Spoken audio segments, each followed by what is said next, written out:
अस्सलामुअलैकुम अहलियान सिंध, अस्सलामुअलैकुम बाबुल इस्लाम अहलियान सिंध कराची वालों, अस्सलामुअलैकुम। मैं तुम पर 3 मरतबा सलामतियां इसलिए भेज रहा हूं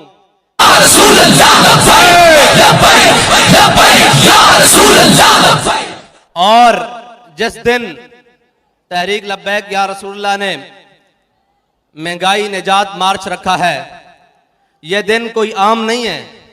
यह दिन 23 मार्च का दिन है, जिस दिन हमारे बड़ों ने करारदाद पाकिस्तान मंजूर की थी कि हम वो वतन बनाएंगे जिसके रहने वाले खुशहाल होंगे, जिसके रहने वाले गैरतमंद होंगे, जिसके रहने वाले दीन इस्लाम पर कट मरने वाले होंगे, जिसके रहने वाले उस कानून और अदल के निजाम में रहेंगे कि उनको किसी किस्म की परेशानी नहीं होगी।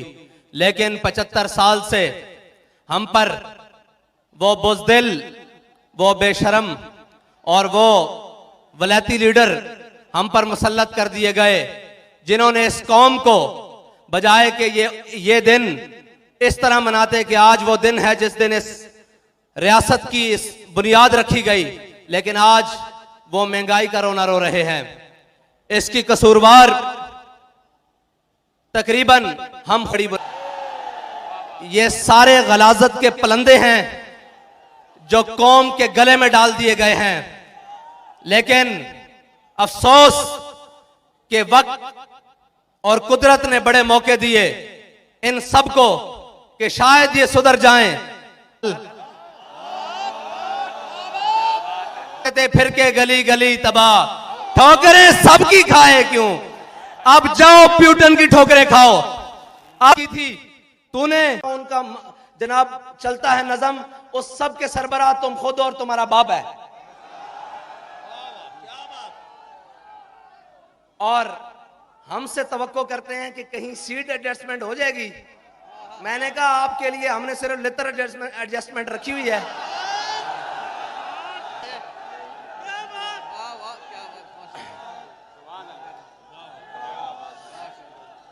भाई इसलिए कि सीट, और मेरी बात सुनो, ताली नहीं मारनी, वो हमने नारा लगाना है जिससे इनके जिगर पिघलते हैं।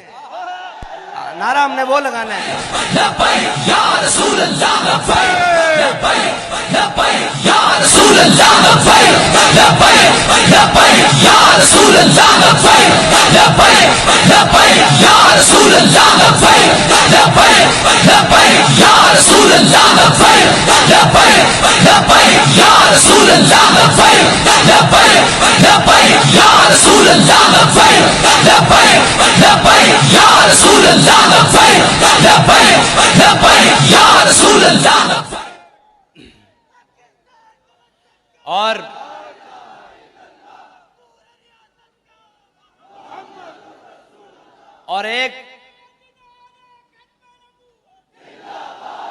और एक मुनाफिक आजम जलील आजम साहब को आजकल अमर बिल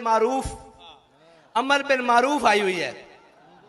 और मैंने कहा भाई अमर बिल मारूफ जिनके नामे नामी से नेकी बनी है ना, पहले उनकी इज्जत की तो बात करो। अमर बिल मारूफ तो बाद में है, पहले जिनकी वजह से हमें दीन मिला है, नेकी मिली है, राय हिदायत मिली है, पहले उनके नाम की तो बात करो। ये 2 नंबरियां नहीं चल सकती। और काश कि वो वक्त तुमने ना खोया होता। तुम्हें आना तो मैदान में ही पड़ा है ना।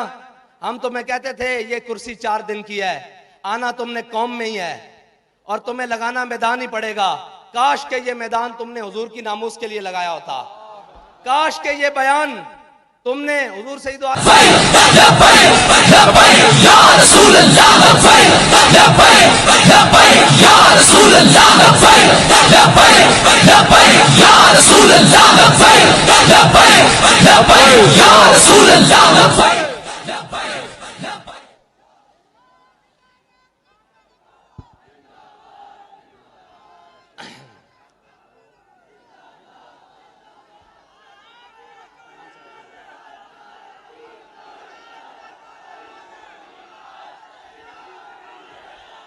और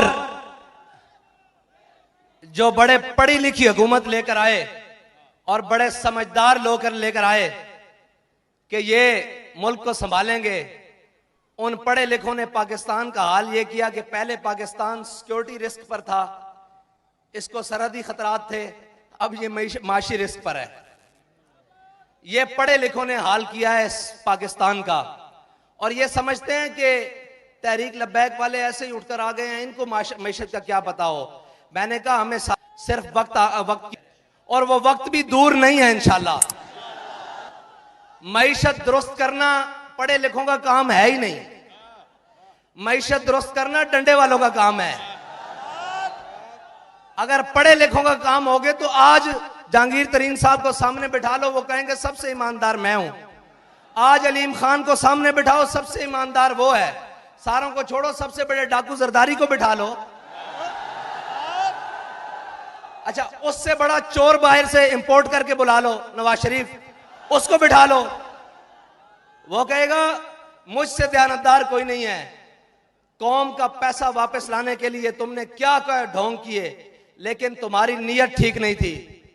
अगर नीयत सही हो तो हमारे बाबा जी फरमाते थे, हजरत उमर बिन अब्दुल अजीज सिर्फ मस्जिद से चल के घर तक गए थे तो आधा इस्लाम नाफिज हो चुका था। तुमने कहा था मैं आते ही गवर्नर हाउस की दीवारें गिराकर इसको यूनिवर्सिटी बना दूंगा। हमारा यह दावा नहीं है कि हम गवर्नर हाउस गिराकर उसको यूनिवर्सिटी बनाएंगे। हमारा दावा यह है कि हमारा गवर्नर हाउस में नहीं रहेगा, उसकी इमारत को जहां भी सरकारी इस्तेमाल की जरूरत पड़ी हम उसको करेंगे। हम बात वो करेंगे जिस पर अमल करके दिखाएं। हम कौम को वो सबज बाग नहीं दिखाएंगे जो दिखाकर हमें यू टर्न लेने पड़े और झले सीता हथकड़ियां पा के फांसी वाली चक्की जाके यू टर्न नहीं लिया। साढ़े बाबा जी ने सानू यू टर्न सिखाया ही नहीं। हमारे बाबा जी ने हमें एक ही बात सिखाई है, कोई यार दी गल सुना मुल्ला, ना लंबे पेंडे पा मुल्ला, ना इल्मा विच। ये जो जमा तफरीक की सियासत, ये जो मईशत का अदम इर्तिकाज है, ये सारी चीजें अगर कोई खत्म कर सकता है तो वो तहरीक लब्बैक या रसूलुल्लाह कर सकती है। क्योंकि ना हमारे किचन किसी ब्लैक लिस्ट और ब्लैकिए के पैसों से चलते हैं, ना हमारी गाड़ियों में पेट्रोल किसी 2 नंबर चीनी बेचने वाले के पैसों से आता है, ना हम इस मुल्क को खाने वालों के हेलीकॉप्टरों में सैर करते हैं। हमें जहां जरूरत पड़ी हम पैदल चल पड़ते हैं, जहां जरूरत पड़े साइकिल पे बैठ जाते हैं, जहां जरूरत हो गाड़ियों पे बैठ जाते हैं, जहां जरूरत हुई जहाज पे भी बैठ जाएंगे, लेकिन कौम के लूटे हुए माल से नहीं। क्योंकि तुम इसलिए कुछ नहीं कर सकते इन चोरों के बारे में, इन महंगाई बढ़ाने वालों के बारे में, इनके बारे इसलिए कुछ नहीं कर सकते क्योंकि तुम्हारे किचन इनके पैसों से चलते हैं, तुम्हारी अयाशियां इनके पैसों पर मुनहसर हैं, और तुम्हारी सारी चीजें इनके जनाब एटीएम कार्ड्स पर हैं। हमारा एटीएम एक ही है कि उन्हें जाना, उन्हें जाना, उन्हें जाना, ना रखा गैर से काम। तो कराची वालों, बाबा जी हमें एक बात बता गए हैं कि चलने में बरकत है, जब तक चलते रहो आती रहेगी, और जितना तेज चलोगे, जितनी लगन से चलोगे, जितने इखलास से चलोगे, तुम्हारी मंजिल उतनी करीब होगी।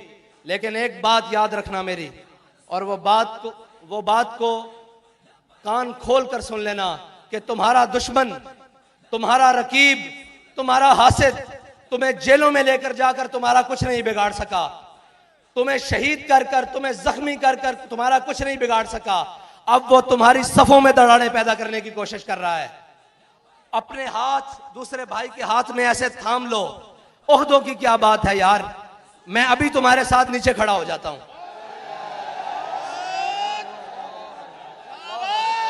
इन चीजों की कोई हैसियत नहीं।